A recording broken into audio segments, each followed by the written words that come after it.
Okay, so this morning we're going to talk about just really quick basic college search strategies. And this is a little bit more of a blend between actual hard practice and theory. So bear with me now. Okay, so my five sort of steps um, actually are technically seven because to start all this, I really like to have students do a pre-search sort of self-study, if you will, just like a simple test where you're just asking yourself questions as to um, what kind of an environment, what kind of a place, what kind of a school, size, geography, that kind of stuff, before you jump into the actual search. Um, so I'm going to cover that in just a minute. And then my five steps are really open communication, get to know the options, really dive into how to search, and then trying to convince students to consider everything that comes up in the search. And then UBU is sort of my mantra. I came across this phrase a few years ago, and it's really stuck with me that um, I'll go into that a little bit more, but just UBU. And all of that results in hopefully a final application list that is exactly what you're looking for. All right, so the pre-search self-study, I use this guy named Antonov. He has created this survey. He's been doing this for 30 something years. He's a career coach, really. And he created this survey that is basically just a list of 80 questions, and you go through and say, do you agree? Do you disagree? That kind of thing. It goes by really fast, and it spits out these results that are sort of broken down into these greater subject areas. And that helps me and helps the student try to start to identify what kind of an environment would be good for you. Um, so if you choose to want to do like an Antonov survey, they're 100% free. It's on schoolbuff.com. It's super cool. You can actually send the results to me. You can send the results to your counselor, your parents. I really like it. So I would definitely check it out. All right, so once you've done something like that, and you have these kind of general factors that you're um, going to be looking for when you're searching, I find it super, super important to keep all channels of communication open from the very beginning, because this whole process is really a family decision. It's not just a single, Okay. your graduating senior decision. It's everybody. So I find it super important to build in some family discussion time, but keep it positive. Okay, please keep it positive. So I really want the student to talk with their parents, guardians, siblings, grandparents about what factors and values are important to the student. And then I also want the parents and the guardians to do the same thing. And yes, there will be disagreements, and yes, there will be um, little minor conflicts, hopefully minor conflicts, but discuss them and talk about them. Also super important to cover budget and finances Yes. while you're just starting this this process. It's really important to go into it with those sort of numbers in mind. And then use your team. And your team, the student's team, is their parents and guardians, their counselor, any mentors they have in the community. Even on the college side, the college admissions counselors are part of your team, because they will help you through this process. Okay, number two. This is where you start to really get into the nitty gritty of what are all the options out there. So I've just put a smattering of factors that you could be thinking about when you're doing your search. So everything from the academic stuff like major and um, internship opportunities and student activities on campus to all the stuff that's maybe within the community. So housing within the community. So potentially you'll be living on campus freshman year, maybe sophomore year, and then probably in most cases you'll be in the community somewhere, living in the area. So is that something that is easy or difficult? So getting to know all the options that are related to pretty much most colleges in general can help you start to figure out which ones are the more important for you, and which ones are you going to really key in on when you're doing that actual search. Okay, so now the actual how to search.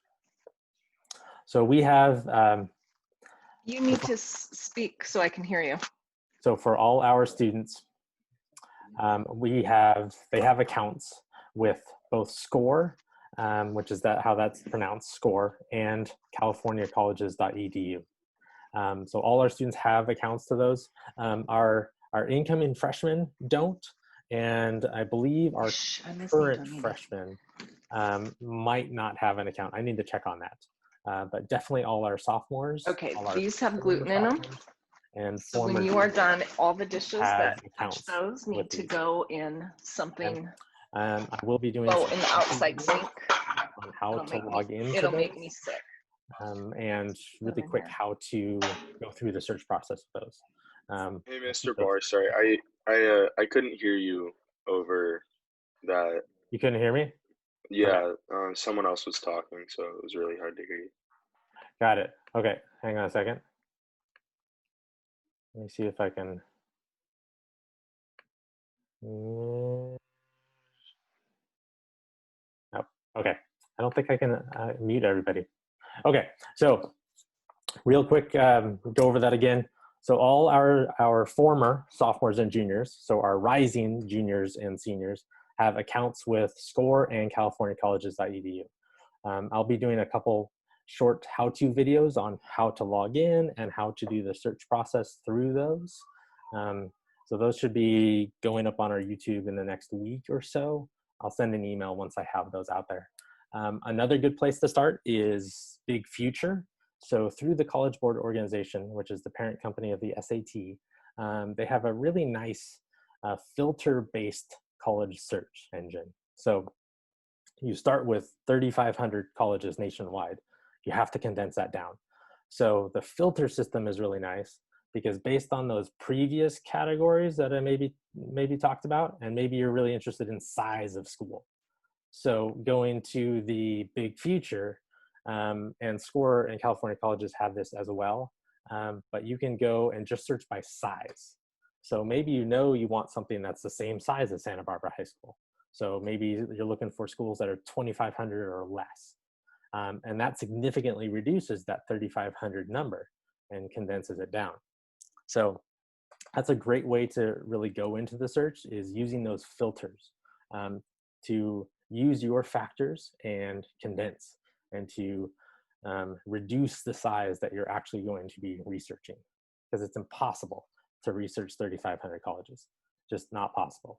You need to get that search down to 100 or less, 75, 50 or less, and then you can start to research the specific ones. There's other cool search engines out there. Niche, College Data, College Scorecard is the one that was created by the federal government a few years back. That's really nice too. I like all of those. I tend to use pretty much all of those.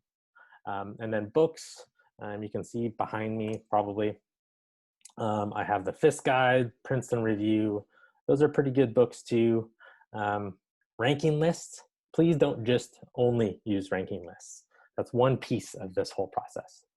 And then also, while you're going through the search, because you can't get to places in person, absolutely use your online resources, virtual visits, virtual college fairs. Higher education has done an awesome job of pivoting everything online. So you can go online, you can find a YouTube video that's a campus tour. You can sign up for actual live tours where an actual student will walk around the campus and talk with you. So that's super cool. So definitely use those options. Okay, now after you've gone through that process, which I will say, that is not going to be a one-day kind of a thing. you're going to go through that filtering process. You're going to go through that search process multiple times, multiple times. Okay. So it's not just a one-day thing. But after you've gone through that, and even during the process of going through that, consider everything that pops up. Really actually let yourself be open-minded and consider everything that, if you did that filter of colleges that are 2,500 or less, consider all those options. Add another filter in to decrease it. Maybe at 2,500 students or less on the West Coast, which a lot of our students really want to stay on the West Coast. So look at those things and let yourself be open to those possibilities. Absolutely important to look at both the academic and non-academic factors. Absolutely important. Major, yes, super important to consider your major, but also consider that most students end up changing their major.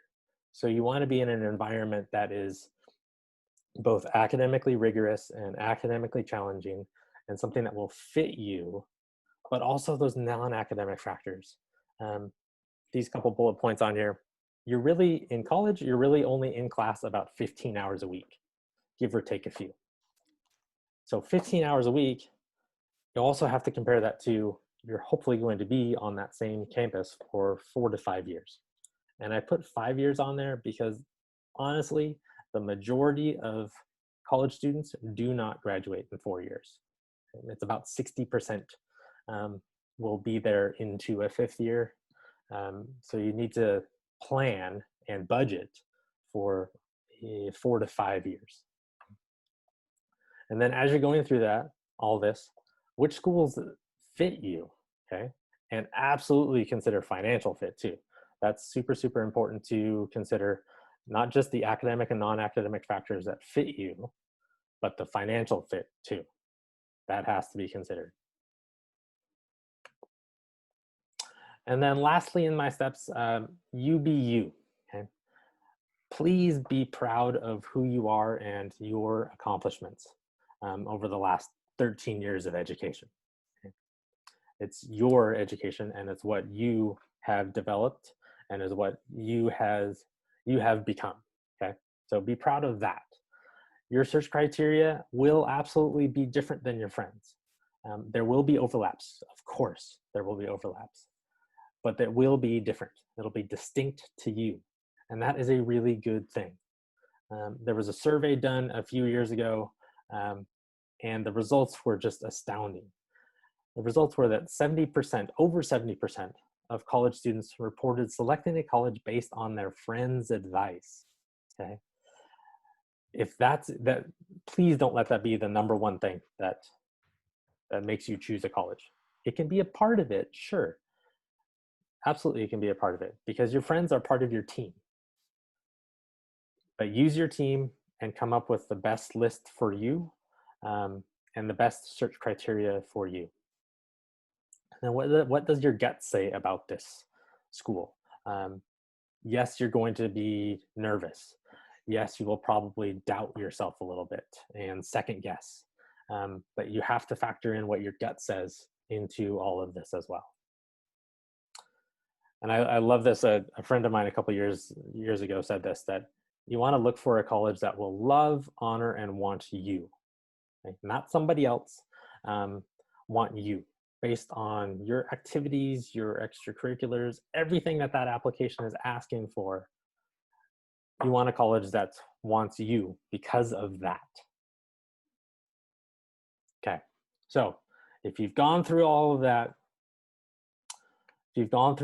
hopefully you will end up with a final application list that is both balanced, so balanced in terms of reach, target, and safety schools. This is just a guideline. You definitely do not need to apply to this many colleges if you don't want to. But look at the percentages, I guess, is what I'm requesting all of you do, is look at the percentages. So have a couple reach schools, have the majority of your colleges be in that sort of target zone, and then a couple safety schools too. Super important to, as you're going through that search criteria and finding the colleges that you want to apply to, make sure it's balanced. Please make sure it's balanced. Every year we have a handful of students that will apply to almost all reach schools, maybe a couple targets and like one safety. Chances are you might only get into that safety. So please, please, please have a balanced list. And please, this is the other plea I have for all of you. Make sure that every college on your final application list would be a college that you would be happy to attend. Please don't put something on there. Please don't waste your time applying to a college that you're not going to go to anyway. So that's my spiel on this. I have a much longer sort of how to build your college list on YouTube as well. But that's sort of a quick and dirty approach to some strategies, but also a little bit into the actual how. Again, I will post some videos on exactly how to use the, I'll do the College Board college certs, as well as the ones that students have accounts with, SCORE and California colleges. I'll do little how-to videos on that.